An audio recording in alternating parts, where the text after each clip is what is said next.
누가복음 15장 말씀은 아주 유명한 말씀입니다. 어린아이들부터 교회에 출석하고 있는 대부분의 분들이 익히 잘 알고 있는 본문 말씀에 해당하죠. 신약 성경학자들은 이를 가리켜서 복음서 속의 복음이다 이렇게 주로 말하고 있습니다. 가장 간결하고 가장 선명하게 복음이란 무엇인가에 대해서 압축적으로 독자로 하여금 알 수 있도록 그렇게 제시하고 있다 하는 뜻이겠습니다. 크게 세 부분으로 구성되어 있죠. 첫 번째는 잃어버린 양에 대한 비유, 두 번째는 잃어버려진 드라크마에 대한 비유, 세 번째는 집 나간 아들이 돌아온 것에 대한 비유, 이렇게 세 가지 비유의 말씀으로 구성이 되어 있습니다. 그런데 이 복음서 속의 복음이라고 이야기하는 누가복음 15장에 예수님의 비유의 가르침이 나오게 된 데는 그 배경이 있습니다. 이렇습니다.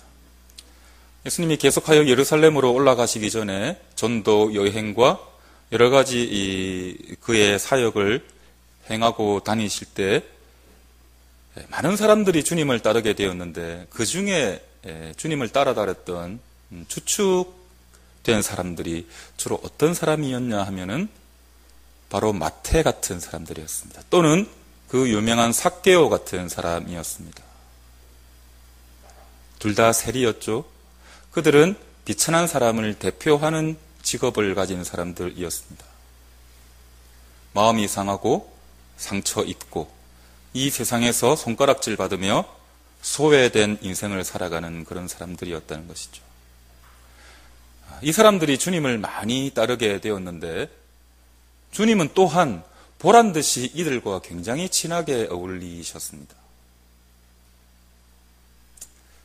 마치 왕자가 거지와 어울려 다니기를 즐겨 했던 모습처럼 주님은 이 멸시받는 자들과 친히 어울려 같이 이야기하고 대화하고 웃고 같이 놀고 같이 식사하고 함께 마시기를 주저하지 않으셨던 것이죠.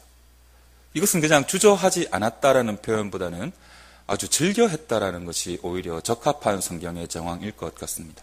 아주 좋아하셨다는 것이죠. 하기 싫은 일을 억지로 하셨다기보다는 그것이 그냥 자기의 스타일에 맞고 좋았던 일인 것처럼 성경은 곳곳에서 그렇게 우리에게 증거하고 있습니다. 이런 와중에 주님의 그와 같은 행태에 대하여 몹시 못마땅해하는 사람들이 있었죠. 바로 바리새인들과 서기관들이었습니다. 바로 종교 기득권을 가졌던 그 실세들이 그 나라 그 지역을 힘있게 좌지우지하던 사람들이 예수님의 이와 같은 모습들을 굉장히 못마땅하게 하고 있었다는 것입니다. 누가복음 15장 시작하는 부분에 바로 이렇게 되어 있습니다. 모든 세리와 죄인들이 말씀을 들으러 가까이 나오니, 바로 세리와 죄인들이 주님께 가까이 나왔습니다. 왜요? 말씀을 듣기 위하여. 말씀을 들으러 가까이 나왔다. 많은 사람들이 주님의 말씀이 듣고 싶어서, 주님과 함께 하고 싶어서 주님 곁으로 다가왔다는 것이죠. 그런데 이 짧은 순간에 정반대되는 사람들이 그곳에 함께 있었습니다. 15장 2절에 보면 바리새인과 서기관들이 수군거려 이르되, 바리새인과 서기관들이 함께 있었는데 그들은 수군거려 말하기 시작하였습니다.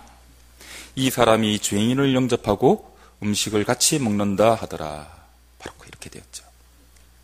주님의 입으로부터 나오는 그 생명의 말씀이 듣고 싶어서 불쌍한 세리와 죄인들은 주님께로 이렇게 달려 나왔지만, 아마 영어로 치면 러시란 표현이 들어가면 좋지 않을까 싶습니다. 막 물밀듯이 밀려오게 되었는데 바리새인과 서기관들은 이것을 비방하고 수군거리고 있습니다.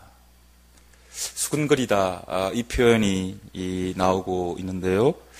성경에서 이 표현은 좀 의미 있는 표현입니다. 헬라어로 이것을 디에곤 기존 이렇게 쓰고 있는데요. 이것은 정당하지 않은 일들을 자신감 없이 뒤에서 비방하는 그런 부정적인 사람들의 회합 같은 것을 사용할 때 많이 쓰는 말입니다. 이것이 구역에서 굉장히 중요한 순간에 자주 사용이 되었었는데요. 어느 순간이냐면 홍해를 건너오고 난 이후에 주님이 그들을 뒤에는 바로가 이끄는 이집트의 병사들과 앞에는 홍해가 놓여 있어서 사면초가에 빠진 그들이 다 죽게 되었지만 그들을 선택하신 여호와 하나님께서 이스라엘 백성을 홍해를 가르심으로 구원해내시는 그 유명하고도 놀라운 그 출애굽의 역사가 그들에게 얼마 전에 있었지만 곧 광야로 들어온 그들을 부추기는 악의 세력들이 생겨나기 시작하였습니다. 그들은 모세에게 반란을 일으키고 아론에게 적대적인 태도를 취하게 되었습니다. 그들이 주로 하는 일이 수군거리는 일이었습니다. 그들의 수군거림의 주된 내용은 이렇습니다. 하나님을 끝까지 의지하여 저 가나안 성까지 가기를 원하는 대다수의 사람들을 거짓으로 모략하여 꼬드겨내고 애굽으로 돌아가게끔 하는 것이 그들의 수군거림의 내용이었던 것입니다. 이때 물론 구약 성경은 히브리어로 기록되어 있지만 그때 사용되었던 수군거리다 한 말이 지금 복음서에 이 디에곤 기존이란 헬라어로 그대로 옮겨와서 사용되어지고 있습니다. 수군거리다. 우리도 수군거리다 말할 때는 좀 좋지 않은 어감을 가지고 있지 않습니까? 살살 말하다, 이렇게 속삭여 말하다 이런 어감이 아니라 뭔가 정당하지 못하고 떳떳하지 못한 뭔가 분위기가 이 말 속에는 담겨져 있는 것이죠. 바리새인과 서기관들은 디에곤 기존, 수군거리고 있습니다. 정당하지 못한 내용들을 이렇게 서로 간에 내놓고 서로 말하고 있는 것입니다. 그 내용이 이 예수라는 사람이 죄인을 영접하고 그들과 함께 먹고 마신다 하는 것이죠. 이에 예수께서 그들에게 이 비유로 이르시되, 예수께서 지금 그들의 수군거림 앞에 비유를 들어 말씀하시기 시작합니다.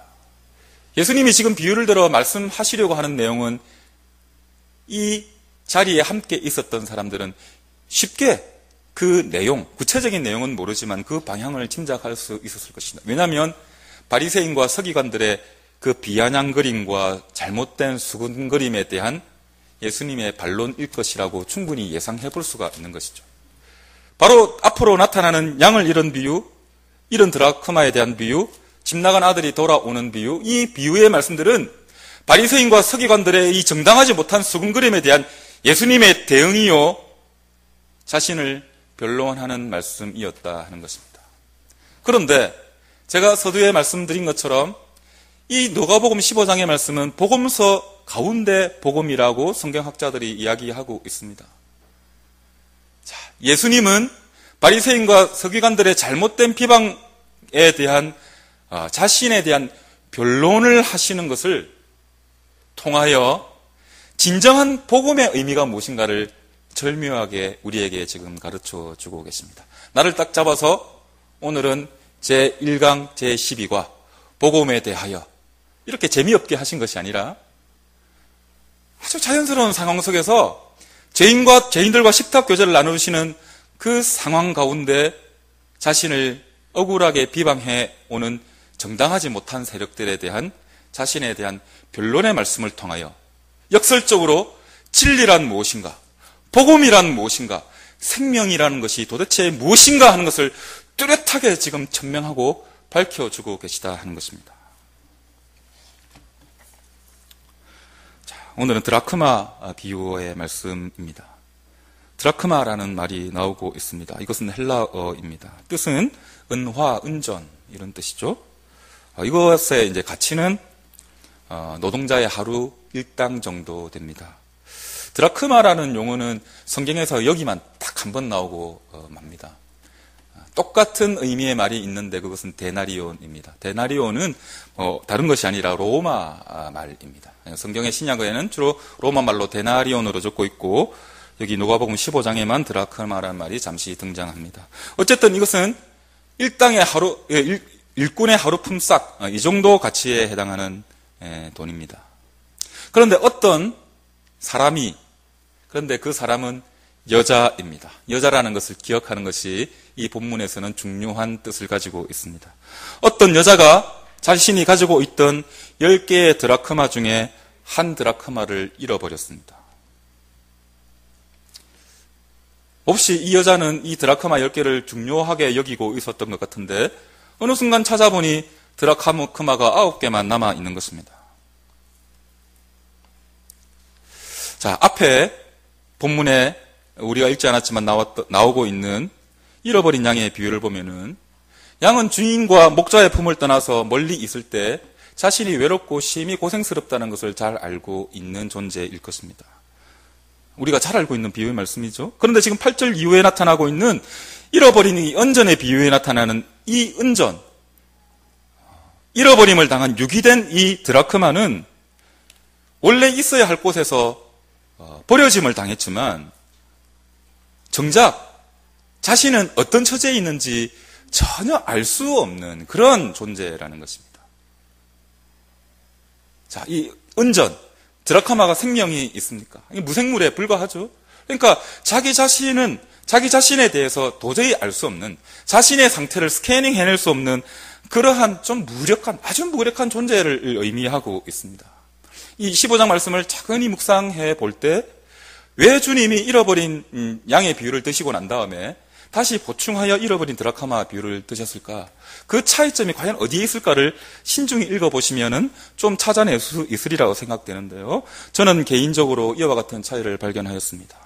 양은 그런 생물이기 때문에 자신이 춥고 배고프고 지치고 괴롭고 아프다는 것을 느낄 수 있는 존재였지만 무생물인 드라크마는 그러한 사실조차 알 수 없는 상태에 있다 하는 것입니다. 정작 자신은 자신이 실종 처리되어서 차가운 바닥에 뒹굴고 있지만 정작 자신은 자신이 처한 그 비극적 상황을 알 수 없는, 알지도 못하는 그러한 상황에 있다는 것이죠. 아마도 이 잃어버려진 은전은 주인의 지갑이나 주인의 주머니 속에 있는 것보다 차갑고 어두운 방바닥을 뒹굴고 있는 것을 당연한 처지로, 당연한 운명으로 생각하고 있을지도 모르겠습니다. 자신은 이 세상에서 별가치 없는 존재, 버려진 존재, 아무도 주목하지 않는 존재, 그것이 그리고 너무나도 당연한 존재, 그렇게 자포자기한 심정으로 있는 어떤 사람들과도 같은 그러한 마음일지도 모르겠습니다. 이것을 너무 자연스럽게 생각하고 있다는 것입니다. 이것은 여러분, 죄인된 우리 인간들의 동일한 모습입니다. 죄에 빠져서 어두움 가운데 있으면서도 그것이 너무 자연스럽게 느껴지고 있다는 것입니다. 이상한 줄을 잘 모르는 것입니다.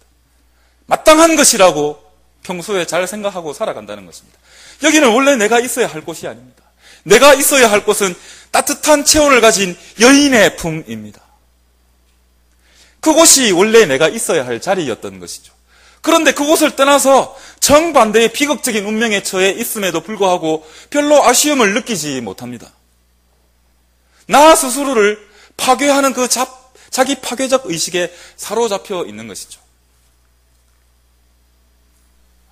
아담과 하와가 선악과를 먹고 그들에게 찾아온 여러 가지 형벌의 이야기들이 있습니다. 결과적으로 죽음이 우리 모든 인류에게 들이닥치게 되었죠. 그 형벌의 그러나 첫 번째 모습은 어디로부터 오냐면 자기 파괴 의식으로부터 왔다라고 주장하는 구약학자들이 지금 많이 생겨나고 있습니다. 그 죽음의 그림자는 관계의 파괴로부터 시작되게 되었는데요. 하나님이 오셔서 하와에게 어찌하여 네가 이 실과를 먹었느냐, 아담에게 하니까 아담은 이 여자가 그것을 나에게 주었으므로 먹었습니다. 이렇게 이야기하였지 않습니까? 하나님이 하와를 딱 빚어서 아담에게 딱 내어 보이치었을 때 아담은 내 살 중에 살이요 뼈 중에 뼈라고 그렇게 속에서 용솟음 치는 주체할 수 없는 사랑의 마음을 표현하였습니다. 그런데 선악과를 먹고 난 다음에 하나님이 추궁하시니까 이 여자 때문에 내가 그렇게 할 수밖에 없었다라고 핑계대는 것이죠. 그것은 그렇게 견실하고 서로 사랑하였던 둘 간의 관계가 깨어졌음을 의미하는 것입니다. 관계의 단절이 찾아오게 되었습니다. 그러나 여러분, 그 관계의 단절은 그것이 시작이 아니라 그것을 시작하게 만든 더 근본적인 것이 있습니다. 그것은 바로 자기 파괴적인 의식이라는 것이죠. 그 선악과를 먹은 순간 아담은 그 속에 자기 파괴 의식이 생겨나기 시작하였습니다. 자기 스스로를 무시하고 멸시하는 그 마음이 스스로에게 먼저 생겨오게 되었던 것이죠. 인간이 인간을 멸시하는 가장 첫 번째 일이 자기 파괴 의식으로 선악과를 먹은 순간 아담에게 찾아오게 되었던 것입니다. 그러함으로 말미암아 그는 하와를 부정하게 되었던 것이죠. 그 결과를 연이어서 가져오게 되었던 것입니다. 자기 파괴 의식, 차갑고 어두운 곳에 있으면서도 별로 이상할 것을 느끼지 못하고 살아가고 있는 그 의식, 원래 내가 있어야 할 곳은 그 어둡고 차가운 곳이 아님에도 불구하고 그것이 너무 자연스럽게 느껴지고 있는 바로 그러한 이 영혼의 마음, 여러분, 그것은 바로 자기 파괴를 암시하는 바로 그러한 생각들입니다. 이것이 죄에 오염된 우리 인간들의 현실적인 모습들을 좀 철학적이고 어려운 듯이 보이지만 본질적으로 꿰뚫어 보여주고 있는 그러한 표현들이기도 한 것입니다. 이처럼 하나님의 영, 성령님께서 잃어버려진 그 인간의 비참함을 깨우쳐 주시고 찾아오실 때까지 하나님으로부터 멀어져 버린 죄인들은 자신의 비극을 잘 감지하지 못합니다. 그것은 매우 큰 불행입니다. 뿐만 아니라 이것을 애써 외면하고 반대로 포장해내려고 하죠. 외식해내려고 합니다. 겉으로 꾸미려고 합니다. 나는 그렇지 않은 것처럼 그렇게 포장하려고 하는 것이죠. 조금 조심스러운 말씀이지만 이 한국 땅에서 얼마나 주일마다 강력하고 은혜로운 주님의 말씀이 선포되고 있겠습니까? 물론 그 강약의 차이가 있고 그 질과 은혜의 차이가 있을 수는 있겠습니다만은 같은 말씀을 들은 대부분의 청중들이 보이는 반응은 제각각입니다. 하나님의 은혜를 깊이 깨닫고 자신의 죄성에 대해서 더 크게 각성하는 사람은 인간적으로 별 볼품 없어 보이는 설교자의 그 말씀의 선포 앞에서도 크게 감격하고 반응합니다. 그러나 자신이 이 버려진 드라크마와 같은 그 처지에 있다는 것을 잘 자각하지 못하고 스스로를 꾸미고 포장하는 그러한 청중들은 대부분이, 늘 이렇지는 않지만 대부분이 별로 아쉬움을 느끼지 못하고, 그리고 또한 이 선포되는 설교 말씀에 잘 반응하지 못하는 모습을 보이게 되어 있습니다. 자기 자신이 자신을 잘 모르죠. 자기 파괴적 의식에 깊이 사로잡혀 있기 때문에 그를 고치려는 이 설교자의 이 선포의 말씀 앞에 자신을 용기 있게 내어 보이지 못하는 그런 안타까운 현실인 것입니다. 설교자는 사람이기 때문에 실수할 수 있고 부족할 수 있습니다. 그러나 그가 정말로 타락한 설교자가 아닌 한 주님께서 주신 이 진리의 말씀을 들고 영적 암울함 상태에 빠진 이 청중들을 어떻게 하면 영적으로 각성시키며 깨우쳐 줄 수 있을까? 이것을 기도로 준비하며 선포하게 되어 있습니다. 우리는 모두 다 죄에 오염된 그러한 특성을 가진 차가운 데 놓인 드라크마와 같은 존재라는 것을 우리는 인정할 수 있어야 되겠습니다. 여러분, 이것을 인정하는 것은 큰 용기가 필요한 일이며 그 사람은 용감한 사람입니다. 아무렇지도 않은 듯 자신은 매우 경건하고 이 정도 말씀에는 반응하지 않고 있어도 괜찮다라고 생각하는 것은 어쩌면 굉장히 겁쟁이와 같은 태도일지도 모를 것입니다. 반응하고 기뻐하고 슬퍼하고 눈물 흘리고 주여라고 속에서 깊이 외치는 것, 그것은 굉장히 영적으로 용기 있는 일입니다. 주변의 시선을 의식하지 마시고 우리가 말씀을 들을 때나 함께 기도하실 때나 찬송을 부르실 때나 함께 예배할 때 신앙의 선조들처럼 하나님 앞에 정직하게 자신을 내어드리며 반응하는 우리가 되어야 하겠습니다. 여러분, 이렇게 한 드라크마, 그 자신이 잃어버려진 존재라는 사실조차 느끼지 못하고 있는 그 드라크마를 주인인 여자는 찾아 나섰습니다. 은전은 여주인을 잊어버렸지만 여주인은 은전을 결코 잊지 못하고 있습니다. 여인이 어찌 그 젖 먹는 자식을 잊겠으며 자기 태에서 나는 아들을 긍휼히 여기지 않겠느냐. 그들은 혹시 잊을지라도 나는 너를 잊지 아니할 것이다. 이사야 50장 15절 말씀입니다. 여러분, 다시 한번 제가 읽어드리죠. 여인이 어찌 그 젖먹는 자식을 잊겠으며 자기 태에서 난 아들을 긍휼히 여기지 않겠느냐. 그들은 혹시 잊을지라도 나는 너를 잊지 아니할 것이다. 이사야 50장 15절. 여러분, 이것이 고난받는 종, 고난받을 메시아를 예고하는 이사야 53장이 나오기 직전의 예언의 말씀입니다. 자기 태에서 난 아들을 잊지 못하는 그 여인이 그 아들을 살리기 위하여 자신을 보내겠다, 자신의 아들을 보내겠다는 바로 그 하나님의 심정을 이야기하고 있는 것입니다. 여러분, 애써 키워놓은 아이들이 부모를 배반하는 일들이 종종 생기고 있는 작금의 시절입니다. 뉴스에 그와 같은 일들이 심심치 않게 우리의 눈살을 찌푸리게 하며 우리의 마음을 아프게 합니다. 여러분, 자식은 부모를 잊을지도 모르겠습니다. 부모를 배반할지도 모르겠습니다. 그러나 어떻게 자식을 잊어버리는 부모가 있겠습니까? 절대로 그럴 수가 없죠. 아무리 억누르고 압박한다 하더라도 절대로 부모는 자식을 잊을 수가 없습니다. 그 태에서 난 아들을 엄마는 결코 외면할 수가 없는 것이죠. 주님의 마음이 바로 이와 같은 것입니다. 우리 하나님의 마음이 바로 이와 같은 것입니다. 하나님은 우리의 아버지 되시기 때문이죠. 바로 아빠, 아버지이시기 때문입니다. 우리가 찾지 않아도 주님은 우리를 찾으십니다. 우리는 잊어버린 존재인 것 자체도 모르고 잊어버리고 살아갈지 모르지만 아버지이신 하나님은 우리를 찾아 나서시는 것입니다. 여기서 잃어버린 한 드라크마는 그 여주인이 어떤 희생을 치르더라도 찾아내어야만 하는 아주 가치 있는 것입니다. 우리 스스로가 생각하는 죄인된 우리의 그 자기 파괴적 의식과는 정반대된 것이죠. 나는 나입니다. 동일한 존재입니다. 그러나 나는 내 스스로를 이렇게 멸시하고 있지만 동일한 나를 하나님은 아주 귀중하고 가치 있게 생각하고 계시다는 것입니다. 나는 내 자신조차 무시하지만 나를 지으신 하나님은 정반대로 나를 생각하고 계시다는 것이죠.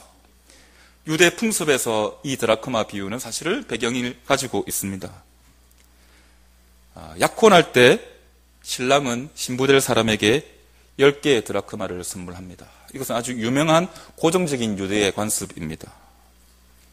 그 10개의 드라크마를 받은 신부는 좋은 줄에 그 10개의 동전을 묶어서 자신의 목에 걸고 있거나 좋은 곳에 보관하게 되어 있습니다. 바로 약혼의 증표입니다. 여러분, 지금 본문의 이 한 드라크마는 그저 한 은전이나 동전이 아닙니다. 생명의 증표입니다. 약혼, 정혼할 때 결혼 지참물로 신랑이 신부에게 주는 것입니다. 얼마나 소중한 것입니까? 여러분, 이 한 개가 없으면 나머지 9개도 소용이 없습니다. 신부에게는. 준 신랑에게도 의미가 없는 것이죠. 그 드라크마 10개가 합쳐져서 하나의 목걸이를 이루고 생명의 약혼의 증표를 이루게 되어 있는 것입니다. 이 하나는 나머지 9개와 동일한 가치를 가지고 있습니다. 우리가 바로 이와 같은 존재입니다. 여기 계신 여러분 가운데 아무도 의미 없거나 쓸모없는 가치를 가지신 분은 단 한 분도 없습니다. 설사 나 자신이 나를 그렇게 생각하고 있다 할지라도 신랑 되신 주님은 나를 그렇게 생각하지 않으실 뿐만 아니라 하나님은 나를 그렇게 대하지 않으십니다. 우리와 지금 함께 하시는, 우리에게 말씀을 주시는 성령은 더욱더 그리하지 않으십니다. 나의 생명을 일깨우시기 위하여 지금 불꽃 같은 눈동자로 우리를 주목하고 계십니다. 여러분 한 명 한 명을, 지금 졸고 있는 여러분 한 명 한 명을 불꽃 같은 눈동자로 깨셔서 쳐다보고 계시고 주목하고 계신 것입니다.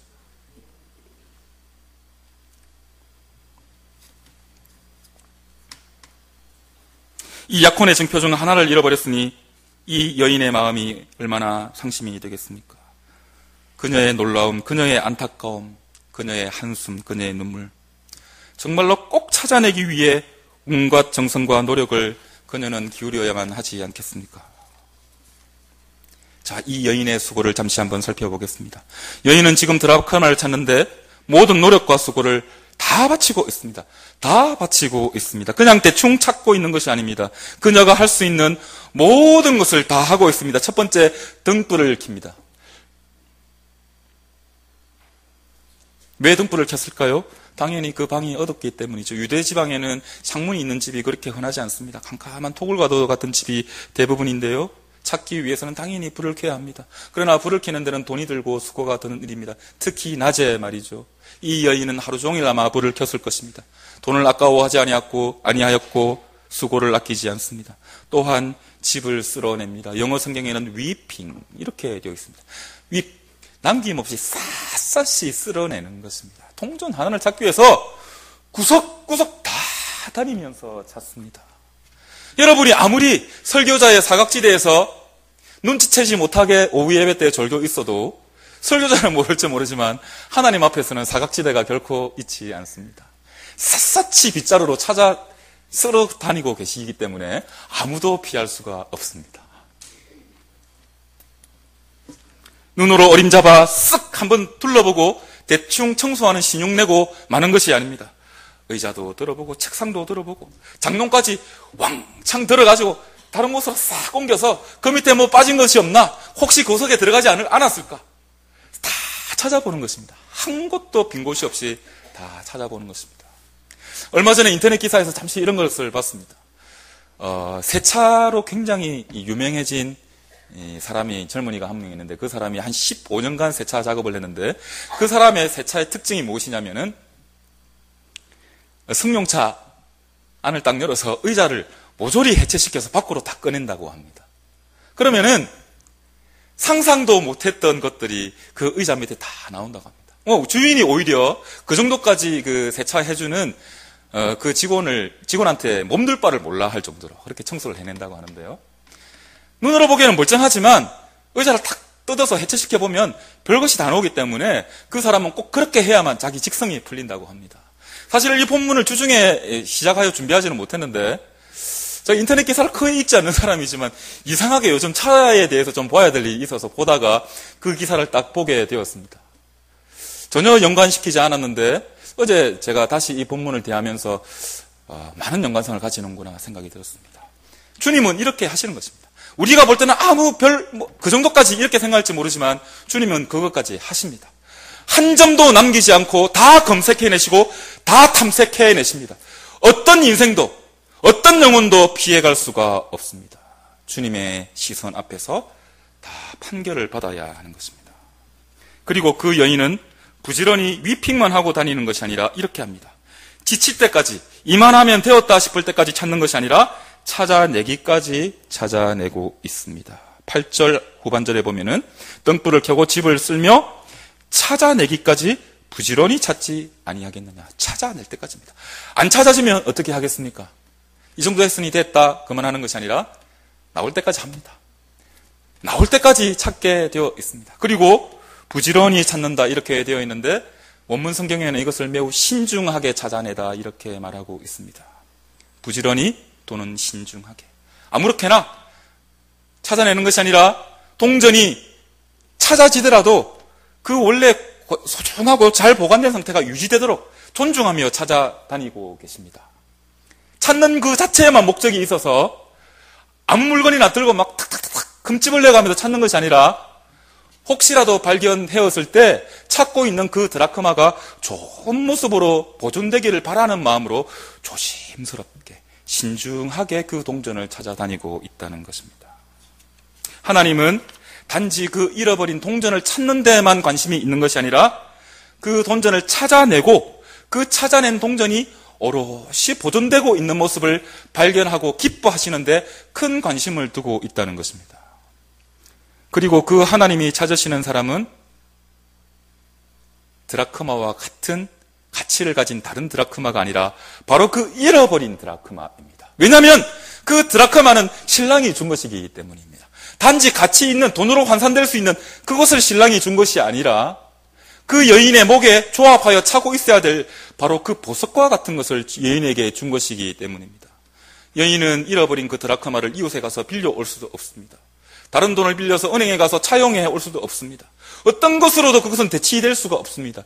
잃어버려진 바로 그 드라크마를 여인은 찾아내어야만 하는 것입니다. 신랑이 그것을 주었습니다.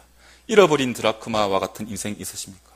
그 드라크마를 대신할 수 있는, 그 인생을 대신할 수 있는 인생은 아무도 없습니다. 하나님은 집요하게 그 사람만을 찾으십니다. 왜냐하면 그 사람은 하나님이 내셨기 때문이죠. 하나님이 그 사람을 이 세상 가운데 내셨기 때문입니다. 드라크마 앞에 더가 있습니다. 드라크마가 아닙니다. 썸 드라크마 더도 아닙니다. 바로 더 드라크마, 잃어버려진 바로 그 드라크마여야만 합니다. 그 여주인에게는 그 드라크마만에게만 관심이 있고 다른 드라크마에는 관심이 없습니다. 하나님의 마음이 바로 이것입니다. 여러분 자신에게, 잃어버려진 그 사람에게 하나님은 관심이 있는 것입니다. 여러분 중에 혹시 세상은 나에게 관심이 없고 나는 혼자라고 생각해 보신 적이 있습니까? 특히 요즘은 여러 가지 정신적인 질병들이 많이 찾아와 많은 사람들이 힘들어하는 때가 되었습니다. 우울증, 공황장애 이런 것들이 유행처럼 사실은 좀 번지고 있습니다. 우리 스스로가 더 옛날 사람보다 약해져서 그럴까요? 그런 면도 없지 않아 있겠지만 우리의 환경이 우리를 훨씬 괴롭히고 어렵게 만드는 그러한 환경들이 더 많이 조성되고 있는 이유도 있는 것 같습니다. 그럴 때 우리에게 숨겨지는 말은 외롭고 고독한 심정이라는 것입니다. 혼자 외떨어져 사는 것 같습니다. 모든 사람들은 웃을 만한 이유가 있는데 나는 그들이 왜 웃는지조차 알 수가 없습니다. 너무 고독하고 외롭습니다. 세상에 나 자신만 가장 외롭고 불행한 인생을 사는 사람만 같습니다. 그러나 여러분, 이것은 진실이 아닙니다. 반쪽은 진실일 수도 있겠죠. 사람들은 나에게 관심이 없을 수도 있습니다. 나를 잃어버린 드라크마와 똑같은 가치 있는, 똑같은 환산되는 돈으로 대치할 수도 있다고 사람들은 많이 생각하기 때문이죠. 그러나 주님은 그렇지 않으시다고 말씀드렸습니다. 아무리 똑같은 가치를 가지고 있더라도 잃어버린 드라크마 아니면 주님은 되지 않습니다. 그 요인은 성에 차지 않는 것이죠.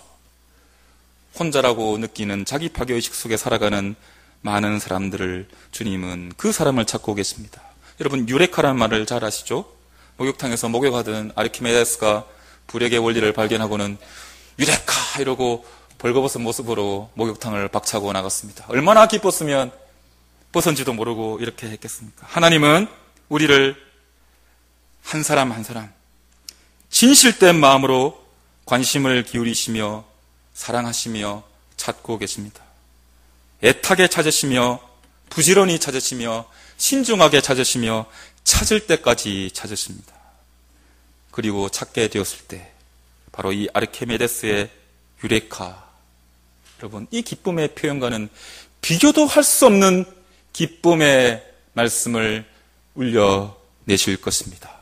기쁘다, 좋다, 참 좋다, 내가 너를 찾았다, 이렇게 말씀하시지 않겠습니까? 성경은 이를 미리 우리에게 증거하고 있습니다. 9절 말씀 이렇게 되어 있습니다. 또 찾아낸 즉 벗과 이웃을 불러 모으고 말하되 나와 함께 즐기자, 이런 드라크마를 찾아내었노라 하리라. 여러분, 한 드라크마는 일당, 노동자의 일당밖에 되지 않는데 이거 하나 찾아가지고 이웃과 벗들 다 불러 모아서 잔치를 벌이고 있습니다. 여러분, 이것은 이상한 셈법이 아니겠습니까? 배보다 배꼽이 커졌습니다. 그러나 주인은 이를 마다하지 않습니다.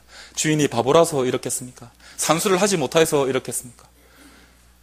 너무나도 그 기쁨을 주체할 수 없이 느끼고 있기 때문에 그것은 상관이 없습니다. 쪼잔하게 한 드라크마가 어느 정도 된다든지 그 정도 계산하고 있지 않습니다. 자신이 가지고 있는 그 되찾은 생명에 대한 기쁨을 모든 사람과 이렇게 함께 나누고 싶어 합니다.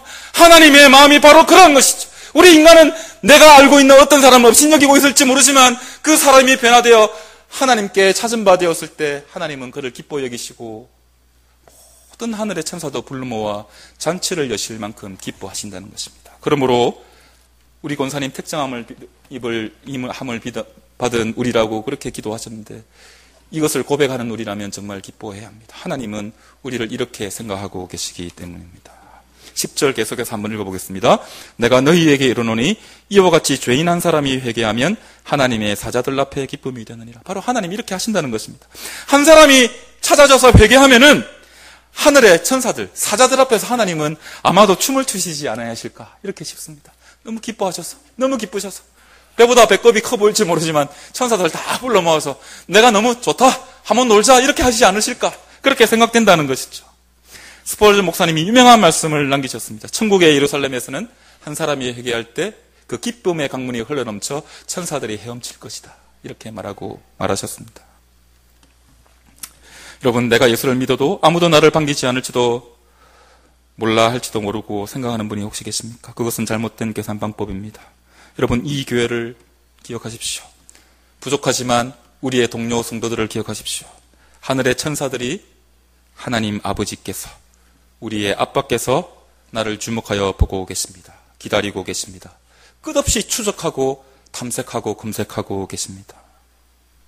이 우주 구석구석까지 다 뒤져서 잃어버려진 나를 찾기 위하여 오늘도 이 시간도 주님은 내 마음의 문을 두드리고 계십니다. 복음을 통해 내가 하나님 앞에서 새 사람이 될 수 있는 기회를 베푸시며 지금도 그 거룩한 손을 내밀어 주십니다. 여러분, 이것을 거절하지 마십시오. 점잖은 척 발짱 끼고 모른 채 하지 마시기 바랍니다. 어린아이처럼 주님의 손, 이 거룩한 손을 그냥 탑석 한 분 붙들고 주님께 안겨보시는 여러분이 되시기를 주님 이름으로 축복합니다.